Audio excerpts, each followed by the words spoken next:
30, and I thought I would have achieved so much in terms of career by now. But I feel stuck. Lack of motivation, and I'm watching all my peers get it right. I'm trying to stay faithful after years of failure, but might be falling into a pit of despair. Help. Well, you know, many of us can relate to feeling stuck at some point in our lives. And it's even worse if we start comparing ourselves to others.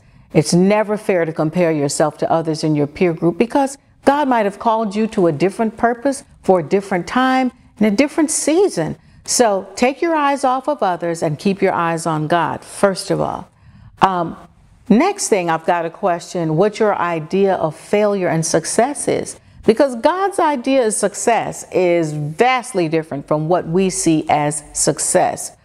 God is more interested in the character that He's building in us and the integrity that He's deepening in us and all the prep work and the process of taking us from point A to point Z.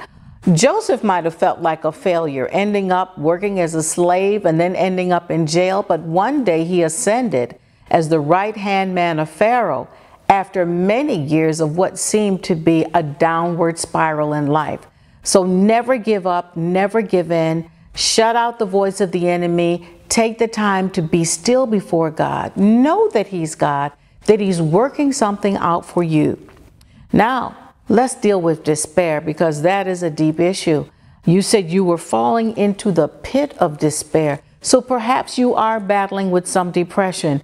Depression can be a very natural and normal response to the disappointments of life.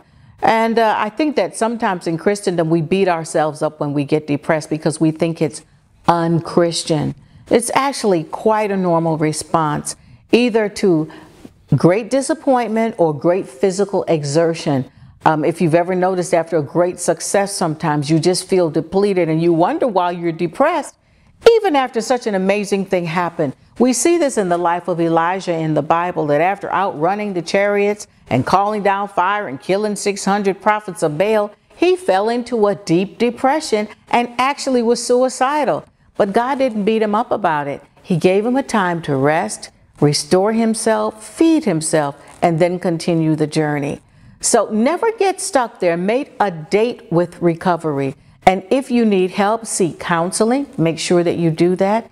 There is no shame in getting someone to walk you through the process of disappointment and depression. Sometimes it's physiological and you might actually need a doctor and medicine to deal with the issue.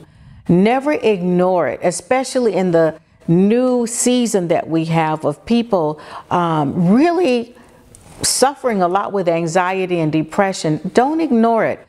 Check it out if it persists. Otherwise, know that it's quite normal to feel down and ask God to be the restorer. Begin to meditate on scriptures that will give you joy and hope. Rebuild your faith, rebuild your hope, rebuild your joy. You get to choose joy every day. And just remember that whatever you feed is what grows. So let's not get stuck. Let's stop comparing ourselves and ask God to give us a new action plan for moving forward.